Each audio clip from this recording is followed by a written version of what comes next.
영혼이 아플 때 나타나는 7가지 신호. 여러분은 이런 경험이 있으신가요? 아무 문제도 없는 것 같은데 마음이 계속 허전하고 사람들 속에 있어도 이상하게 외롭고 아침에 눈을 떠도 오늘을 살 이유가 잘 떠오르지 않는 순간. 많은 사람들은 이것을 우울이라고 말하지만 사실 그 이면에는 영혼의 고통이 숨어 있습니다. 이건 단순한 감정의 문제가 아니라 존재 전체가 방향을 잃었을 때 일어나는 깊은 내면의 신호입니다.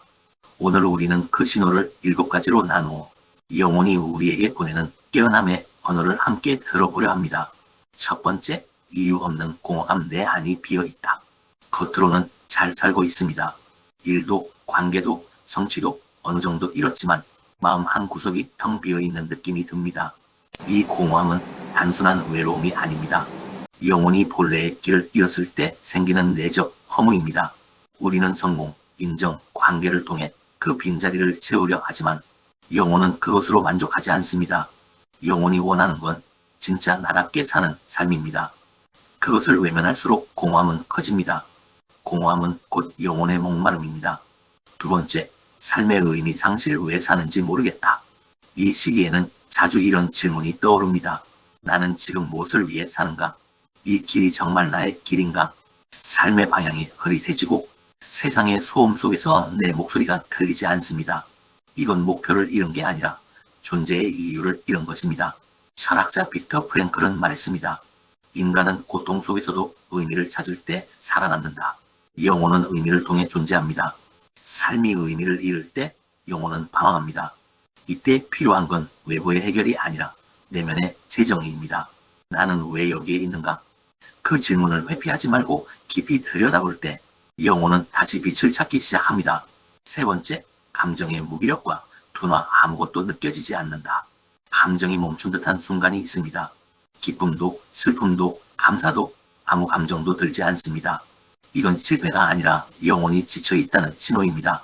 감정을 느끼지 못한다는 건 영혼이 스스로를 보호하기 위해 잠시 문을 닫은 상태입니다. 지금 필요한 건 억지로 무언가를 하거나 자기계발서를 붙잡는 게 아닙니다. 그저 쉼, 침묵, 자기 연민입니다.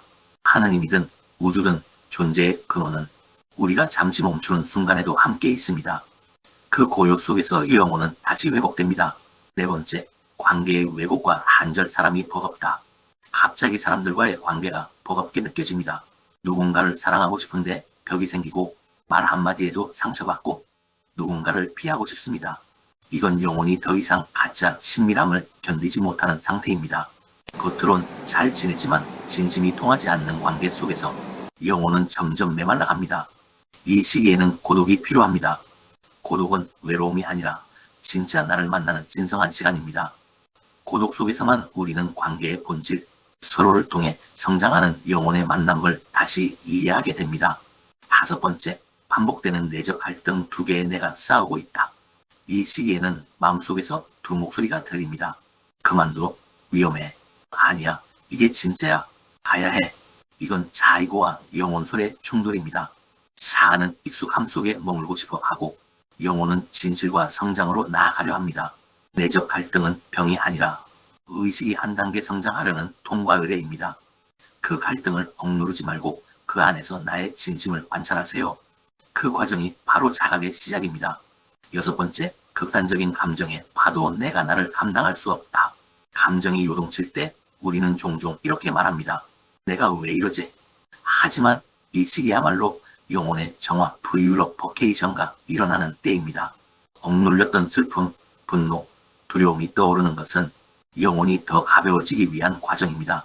진흙탕 속에서 연꽃이 피듯 이 감정의 폭풍은 나를 무너뜨리기 위해서가 아니라 진실한 나를 드러내기 위해 일어납니다. 감정의 파도를 피하지 말고 그 위에서 지켜오는 나로 머물러 보세요. 그때부터 영혼은 깨어나기 시작합니다. 7번째, 영적인 갈망에 깨어남. 눈에 보이지 않는 세계를 찾기 시작한다. 이 마지막 신호는 아름답습니다. 영혼이 아플수록 사람은 하늘을 바라보게 됩니다. 종교, 명상, 철학, 자연, 예술, 이 모든 것은 영혼이 본래의 집을 향해 돌아가려는 여정의 문입니다. 우리는 결국 물질을 넘어선 세계 사랑과 진리의 차원을 향해 성장하는 존재입니다. 이 갈망이 깨어날 때 당신은 이미 영혼의 치유 여정 위에 올라선 것입니다. 회복과 깨어남의 길. 영혼이 아플 때 우리는 두 가지 길 중 하나를 선택합니다. 하나는 도망, 다른 하나는 깨어남입니다. 도망치면 고통은 반복되고 깨어나면 고통은 빛으로 변합니다. 이 시기에는 이렇게 해보세요. 매일 10분 침묵 속에서 자신의 숨을 알아보기, 감정을 억누르지 않고 글로 표현하기, 자연 속에서 걷기, 하늘 바라보기, 나는 괜찮아, 대신 나는 아프지만 괜찮아 라고 말하기. 이 단순한 행위들이 영혼을 회복시키는 작은 의식 리추얼이 됩니다.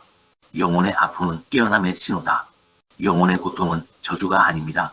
그건 진짜로 살아있으라는 부름입니다. 우리는 상처를 통해 성장하고 무너짐을 통해 다시 세워집니다. 영혼의 아픔을 피하지 마세요. 그 아픔 속에서 진짜 나, 빛나는 존재로서의 내가 깨어납니다.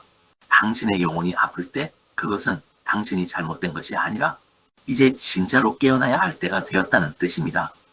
근원의 존재를 아는 영성 리더의 길, 대한민국 영성 멘토단이 함께합니다. 하늘을 깨달은 자는 하늘처럼 품는다. 판단하지 않고 비추기만 한다. 옳고 그름을 넘어선 빛, 그 빛을 전하는 것이 청강 멘토의 사명입니다. 좋아요, 구독은 당신의 인격이며 댓글은 품격입니다. 감사합니다.